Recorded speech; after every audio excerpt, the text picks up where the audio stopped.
Selamat petang dan selamat hari Sabat. Selamat datang kepada acara pembukaan Sabat kita pada hari ini. Mari kita sama-sama memuji nama Tuhan dengan menyanyikan lagu pertama kita, Percaya yang Menang.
Dalam 1 Petrus 1 ayat 3, terpujilah Allah dan Bapa Tuhan kita Yesus Kristus yang karena rahmat-Nya yang besar telah melahirkan kita kembali oleh kebangkitan Yesus Kristus dari antara orang mati kepada suatu hidup yang penuh pengharapan.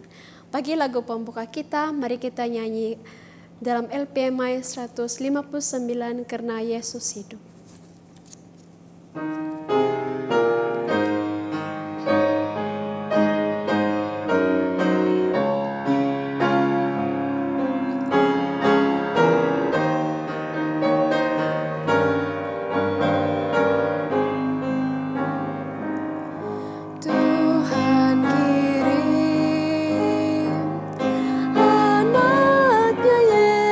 Yesus mencinta dan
dunia ini, seluruh alam bergembira,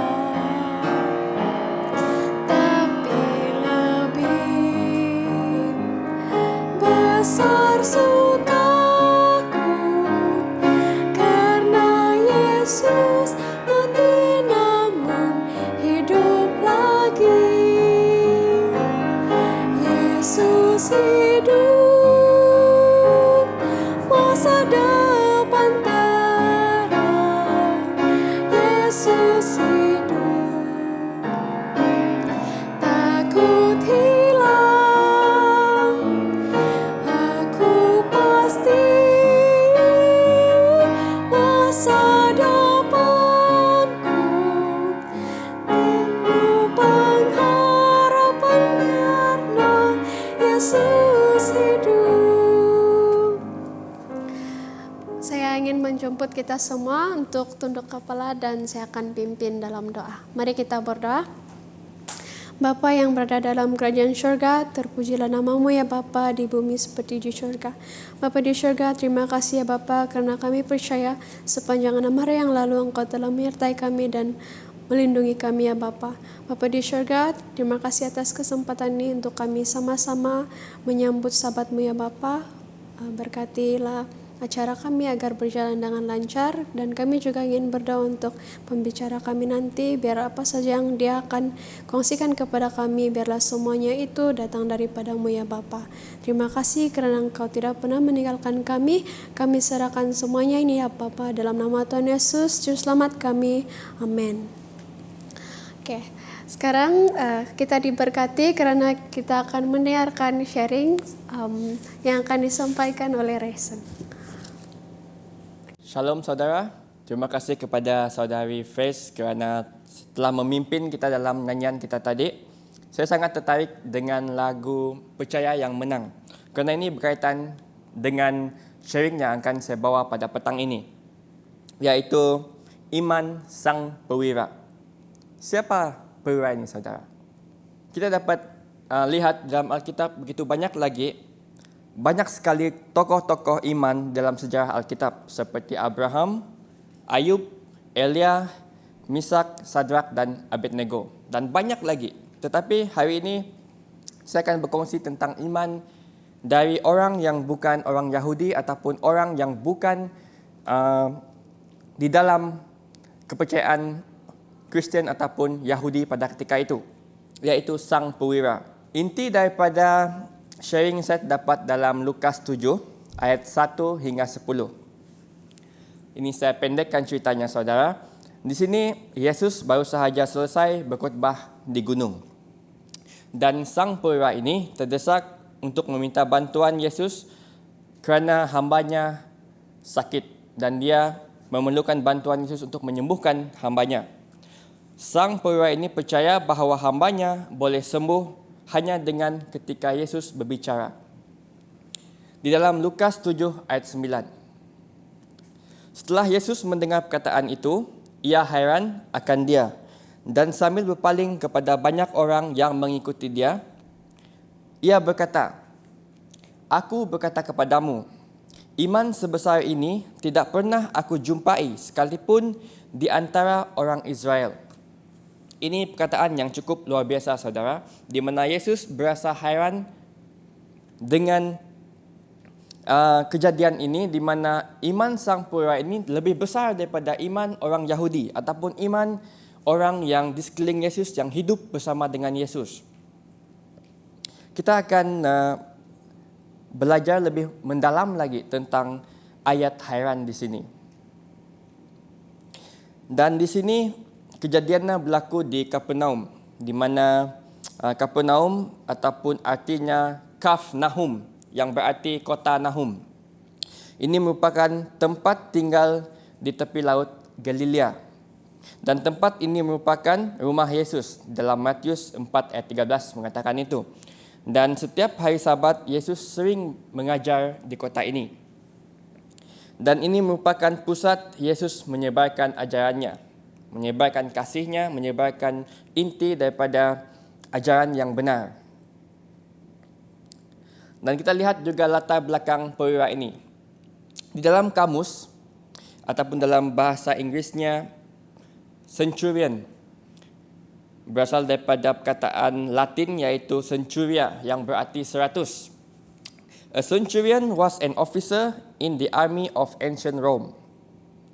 And centurion got their names because they commanded 100 men.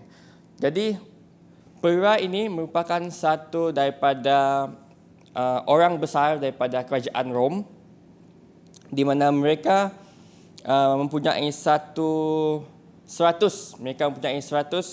orang di bawah jagaannya ataupun di bawah pemerintahannya. Dan mereka mempunyai 100 tentera ini yang akan menuruti segala perintah daripada perwira ini.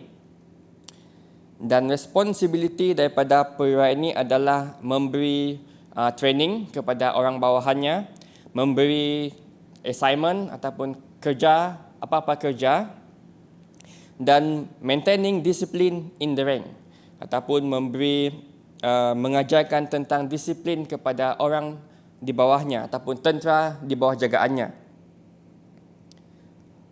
Secara amnya kita dapat melihat bahawa tentera ataupun perwira ini merupakan orang yang ternama, orang yang kaya, yang boleh kita katakan mempunyai pangkat, dan cenderung sekali orang yang mempunyai pangkat ini akan sombong. Namun sifat sang perwira ini dapat kita pelajari di mana dia mempunyai sifat belas kasihan. Sang panglima ataupun perwira ini boleh menggantikan hambanya yang sakit, namun dia tidak mahu menggantikan dengan hamba yang baru. Dia ingin hambanya ini sembuh dan dia mempunyai sifat belas kasihan.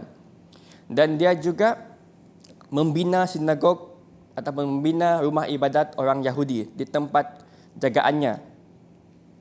Dan penduduk setempat sangat suka akan pentadbiran beliau. Selain itu, sang perwira ini juga mempunyai sifat rendah hati. Mereka ataupun perwira ini merasa tidak layak di hadapan Yesus, sedangkan dia mempunyai pangkat yang tinggi. Di dalam Lukas 7 ayat 6 mengatakan itu, dan dia merasakan kuasa yang ada padanya tidak setanding dengan kuasa Yesus. Dalam Lukas 7 ayat 8. Sang perwira ini percaya bahawa Yesus bukan hanya rabi ataupun seorang guru, namun anak Allah yang sejati. Sang perwira ini percaya bahawa jika Yesus katakan ianya terjadi, maka ianya terjadi. Yesus berpaling kepada banyak orang yang mengikuti dia. Ia berkata, "Aku berkata kepadamu, iman sebesar ini tidak pernah aku jumpai sekalipun di antara orang Israel." Sungguh ajaib sekali. Tadi kita ada menekankan tentang ayat hairan dalam Lukas 7 ayat 9. Apakah Yesus itu hairan? Kerana Yesus itu maha kuasa, dia tahu segalanya, jadi mengapa dia hairan? Di dalam terjemahan King James Version, di sini dikatakan, "When Jesus heard these things, he marveled at him." Perkataan yang digunakan di sini adalah marvel.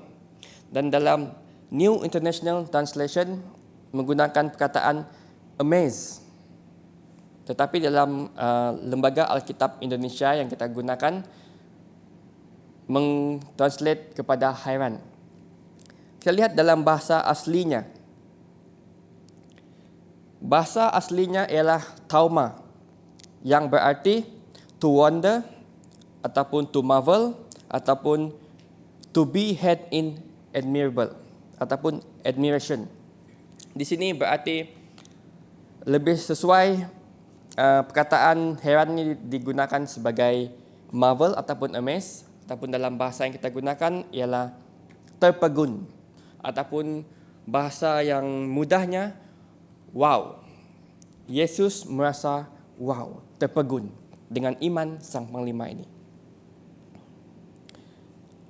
Perkataan tauma ini sering digunakan untuk mengukur iman. Dalam Markus 6 ayat 1 hingga 6 ada juga menceritakan tentang iman yang mati. Dan Yesus merasa hairan ataupun marvel dengan ketidakpercayaan mereka.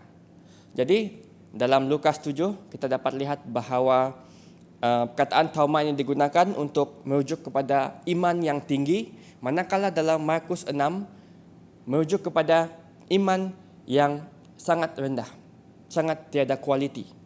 Jadi apa yang kita dapat pelajari daripada kisah ini, saudara? Tuhan kita itu Tuhan yang maha tahu. Namun bergantung kepada respon kita untuk menolak ataupun membiarkan Tuhan untuk melakukan mujizat di dalam kehidupan kita. Bukan kerana Yesus tidak mempunyai kuasa untuk melakukan mujizat, namun ketidakpercayaan kitalah yang menghentikan Yesus untuk melakukan mujizat. Mudahnya, kita jika musim kemarau, sebagai contoh ini saudara, kita selalu berdoa supaya Tuhan mengirimkan hujan. Setelah kita berdoa dalam KKR, dalam kebaktian umum ataupun di rumah, di gereja, untuk Tuhan memberikan hujan kepada kita, setelah selesai kita berdoa, kita pergi keluar, kita melihat langit, apa yang kita katakan? Alamak, tiada hujan. Jadi di sini kita sendiri yang telah menjawab doa kita. Kita sendiri yang merasa Tuhan itu tidak mampu untuk melakukan mujizat. Jadi kewangan dan politik bukanlah isu di akhir zaman. Namun kita, gereja terlalu banyak unbelieving believer. Kita memerlukan generasi yang mampu mengatakan, ya, saya percaya Tuhan. Apakah kita punya iman yang mampu membuat Yesus terpegun, Yesus marvel, amazed, ataupun wow melihat iman kita? Alkitab mencatatkan Yesus terpegun 2 kali. Di mana satu dalam Lukas 7 tentang iman yang kuat, iman yang sangat tinggi. Dan satu lagi dalam Markus 6 di mana iman yang sangat tiada kualiti. Mampukah kita membuat Yesus terpegun dengan iman kita? Di sini saya ingin mengongsikan satu quote daripada Christine Caine. If we stop trying to amaze each other and we started amazing God, God would do amazing things in and through our life. Here is the great news of the gospel. You don't have to be awesome because He is awesome. And you just need to recognize that He is awesome. Di sini saudara, kita seringkali sibuk untuk menjadi yang terbaik tanpa membuat yang terbaik untuk Tuhan. Kita ini sama seperti Musa. Dalam Keluaran 4 ayat 10, Musa mengatakan, Tuhan, aku ini tidak pandai bicara. Dahulu pun tidak, dan sejak engkau berfirman kepada hamba-Mu pun tidak. Sebab aku berat mulut dan berat lidah. Jadi di sini kita mempunyai satu keterbatasan pikiran di mana kita seringkali merasakan kita sangat tidak ada kualiti, kita sangat tidak mempunyai arti ataupun tidak mempunyai talenta untuk membuat yang terbaik untuk Tuhan. Di sini ketika kita mengatakan, Tuhan, saya tidak mampu, Tuhan, saya tidak ada talenta, saya tidak pandai, sepertinya ataupun kelihatannya seperti kita merendahkan diri. Namun sebenarnya itulah ego yang mengatakan bahawa kekurangan saya lebih besar daripada kuasa Tuhan yang mampu mengubah hidup saya. Saat ini berhentilah mengatakan saya tidak mampu, tetapi katakanlah apa yang harus saya perbuatkan. Tuhan, here I am, send me. Di sini kita dapat lihat di dalam Alkitab tentang mujizat ataupun mujizat dari iman yang asli. Di mana Nuh membina bahtera selama 120 tahun. Dengan imannya, dia selamat daripada bencana. Musa membawa umat Israel daripada perhambaan Mesir. Dan ketika kejadian di mana Laut Merah di depan mereka dan tentera Mesir di belakang mereka, umat Israel mengatakan bahwa, Musa, apa yang harus saya perbuatkan? Musa katakan apa? Saya tidak tahu. Saya ada tongkat saja.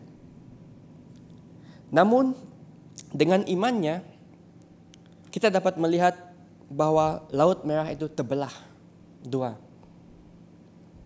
Dan kita juga lihat kisah sang perwira tadi, di mana dia percaya kepada Yesus yang mampu menyembuhkan hambanya. Dan ini terjadi di mana hambanya benar-benar sembuh.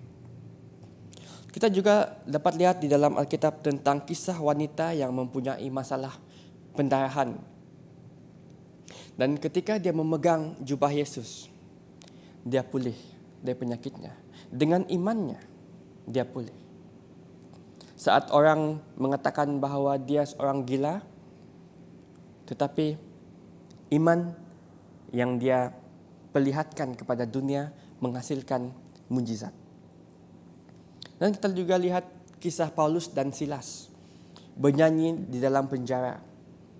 Orang di sana mengatakan mereka gila, orang semua bersedih kerana di penjara, tapi mereka sempat untuk bernyanyi, memuji Tuhan dalam penjara. Dan akhirnya apa yang terjadi pada mereka? Mereka bebas dari penjara. Dan Petrus keluar daripada bot, satu cobaan yang berani mati. Mustahil sekali untuk kita berjalan di atas air. Tapi dengan iman yang ada padanya, dengan iman yang diletakkan pada Yesus, dia mampu untuk berjalan di atas air. Jadi di sini iman kita lah yang menghasilkan mujizat.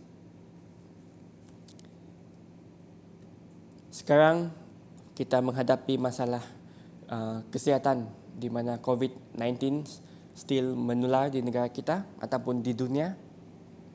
Kita seharusnya mempunyai iman dan percaya kepada Tuhan, yang Tuhanlah sumber segala sesuatu yang akan memulihkan kita. Sampai di sini saja pelajaran kita ataupun sharing saya pada petang ini. Shabbat Shalom. Terima kasih atas sharing itu tadi. Semoga kita semua diberkati. Mari kita sama-sama nyanyikan lagu penutup kita dalam LPMI 181, Jalan Serta Yesus Selalu Sejahtera.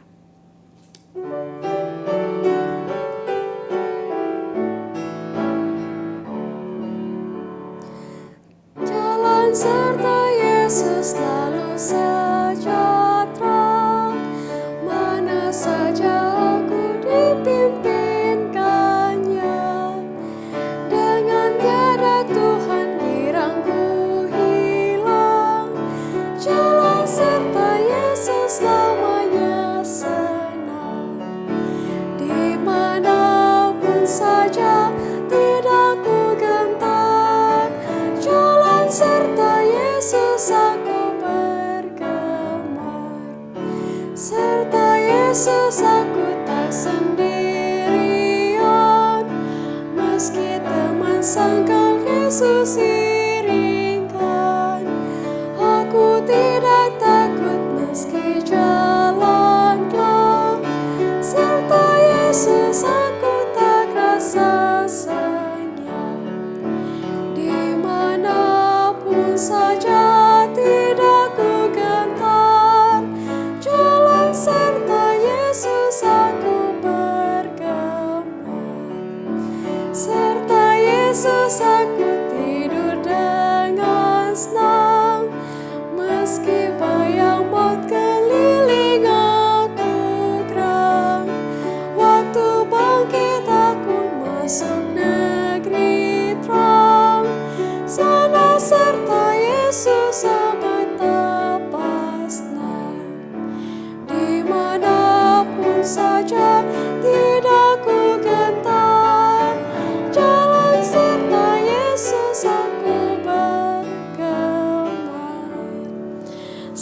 kita jemput Reza untuk doa penutup.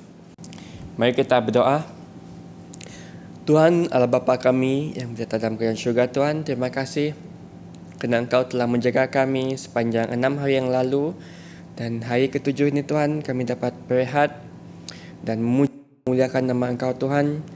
Tuhan, sembuhkanlah kami daripada penyakit rohani kami Tuhan, dan jadikanlah kami manusia yang baru, dan kirimkanlah Roh Kudus untuk berserta dengan kami dalam kehidupan kami Tuhan, supaya kami dapat mempunyai iman yang teguh hanya di dalam Engkau Tuhan. Ampuni semua kesalahan dan dosa kami Tuhan. Kami serahkan doa dalam nama Yesus Kristus yang menjadi juru selamat kami. Amin.